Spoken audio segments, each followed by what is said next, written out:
Tonight, the WNBA's biggest mystery isn't on the court at all. It's in the fine print of ESPN's press releases. How can one weekend be called historic when it lost over a third of its audience? This is historic. And they were scored historic viewership. How is it historic when it's half of last year? Last year was nearly 4 million. How is it historic when it's half of last year? I've got the raw Nielsen PDFs right here, numbers the network chose not to mention.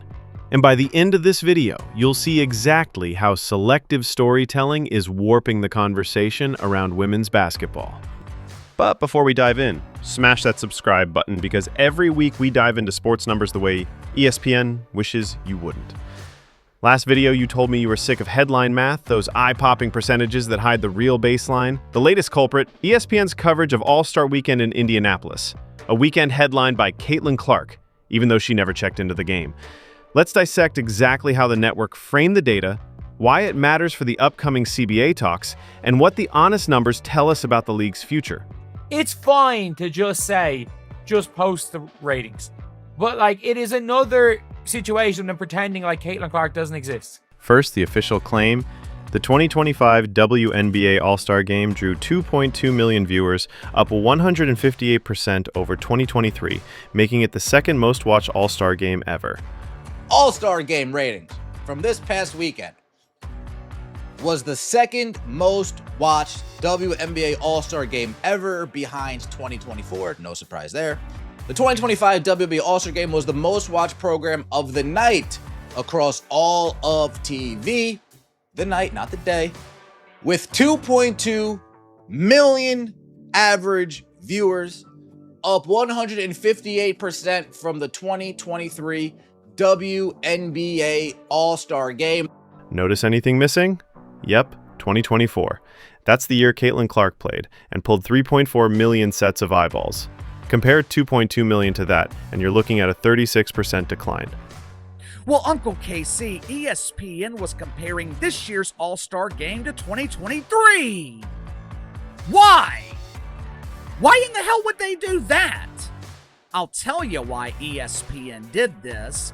This is another example of the mainstream media protecting the WNBA. This is another example of ESPN polishing the turd with this dump of a league. Why skip 2024? Because year over year is the gold standard in ratings. Ask any network sales exec. You benchmark against the last comparable event, not the one 2 years back. ESPN knows that. They just assumed most fans wouldn't dig. This isn't a one-off. Back in April, ESPN's website declared the 2025 WNBA draft up 119% versus 2023. Dig deeper and you find 2024, the Clark draft, scored 2.45 million viewers, double this year's 1.25 million. Same trick, skip the inconvenient year, print the convenient one. Next example, March Madness 2025. For the Women's Sweet 16 and Elite 8, ESPN compared numbers to 2023 when Clark was still at Iowa. But when it came time to trumpet Final Four ratings, the comparison vanished. Why? Because viewership dropped by 10 million once Clark's Hawkeyes were eliminated. This is the Streisand effect in action. The harder you try to bury the baseline, the brighter it glows. And Clark's fan base, call them Clark Nation, call them the Fever Faithful, has developed a sixth sense for these selective stats. Every Reddit thread, every X timeline, you'll see the same reply. Cool story, now show 2024.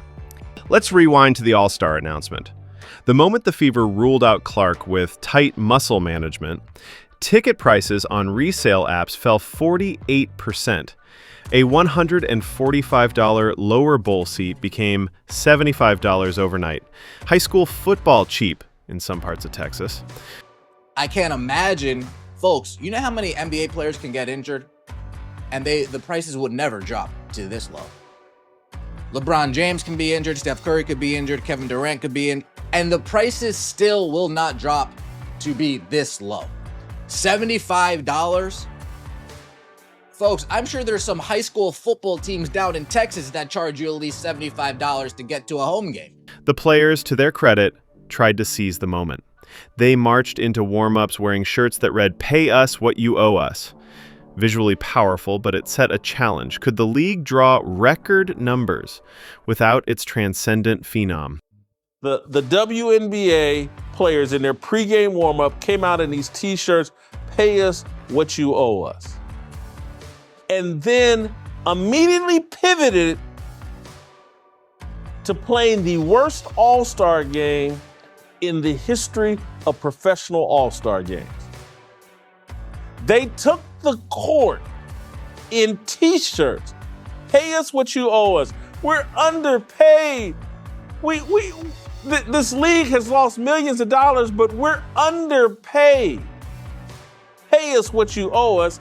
And then they served up a doo-doo sandwich to sports fans. Friday's skills event suggested maybe. Up 89% from 2024, the three-point contest averaged 1.3 million viewers. Three-point contest, ESPN, ABC, and Disney scored a historic viewership for the 2025 WNBA All-Star events.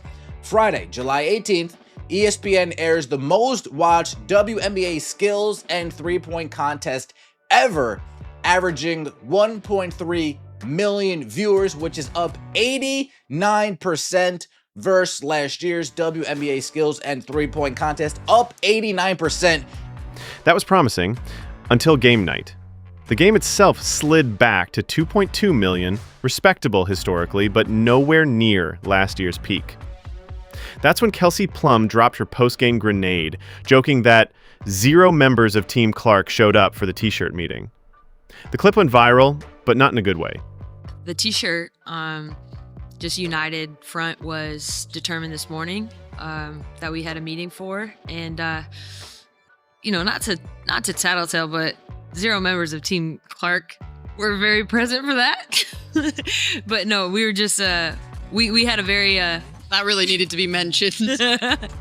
Stacey King, NBA champ turned broadcaster, summed it up. As you fight for better salaries, you still find a way to throw shade at Caitlin Clark. Why? The optics. Players asking for bigger checks while sidelining the player who prints the checks. Quote, "As you're fighting for better salaries, you're portraying a united front at your biggest event. You still find a way to throw shade at Caitlin Clark. Why?" Stacey King posted. Quote, "Look at Sabrina's reaction to Plum's comment. It says a lot. Some of these girls are really petty, and someone needs to explain to them it's hurting their league, and it's sad to see." He's not wrong.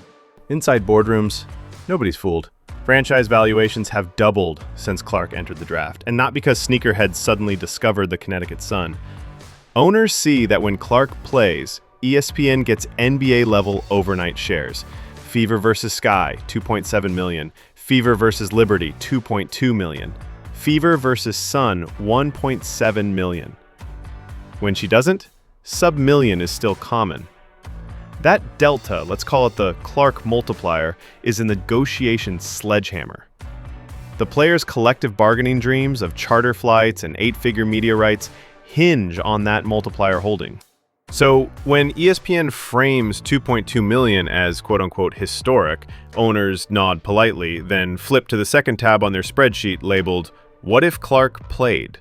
A conservative projection says 4 million viewers, maybe higher given the stakes. That's a 50% gap between reality and potential potential is what media partners pay for. Even without Caitlin Clark, it was the second highest rated WNBA All-Star game ever, and that is a huge point of distinction. Two things are clear. If Caitlin Clark plays in the All-Star game, it will set records. But now, because of her popularity, even if she doesn't, it will break records and be the second highest ever, only beaten by the time she played in it. And that matters. Here's the good news. 2.2 million is still the second best All-Star number ever. That in itself is growth. But growth stories only resonate when you own the full context. Imagine ESPN's press release had read, "Without Caitlin Clark on the floor, the 2025 All-Star Game still delivered 2.2 million viewers, ranking second all-time behind last year's record 3.4 million. That single sentence would acknowledge the Stars' draw, celebrate the fans who tuned in anyway, show authentic momentum. Instead, the selective comparison felt like gaslighting, and the discourse devolved into player versus player shade instead of league versus inequity solidarity. Quick sidebar, could ESPN legally misreport ratings? Technically, no. All numbers they printed are real Nielsen data, just not the complete data. That's the loophole. They're not lying, they're cropping. The WNBA enters CBA negotiations this winter. Players want a revenue share bump, charter flight guarantees, and a bigger slice of the impending media rights pie. Owners want sustainability and proof of multi-star drawing power, not one-star dependence. That makes the next 6 months critical. Will another rookie, or a healed-up Angel Reese, or a resurgent Sabrina generate Clark-level lifts? If yes, bargaining leverage multiplies. If not, the Clark multiplier becomes the entire pot. And ESPN, with Disney's streaming ambitions, sits in the middle deciding how to package the story. My prediction? The network eventually leans into the Clark effect. They'll market her like the early 2000s NBA marketed Allen Iverson. Feature games, mic'd up segments, maybe even a reality doc. Why? Because once advertisers sniff out the delta, they'll pay premiums to be where the eyeballs reliably are. In other words, transparency sells. The sooner the league embraces it, the sooner everyone gets paid. Remember, numbers can't lie, but people can absolutely rearrange them until the truth's unrecognizable. Your defense is a 2-minute Google and a skeptical eyebrow. Praise the growth, credit the catalyst, and never let a tidy headline replace the messy data underneath. I'll see you next week. Until then, keep those receipts.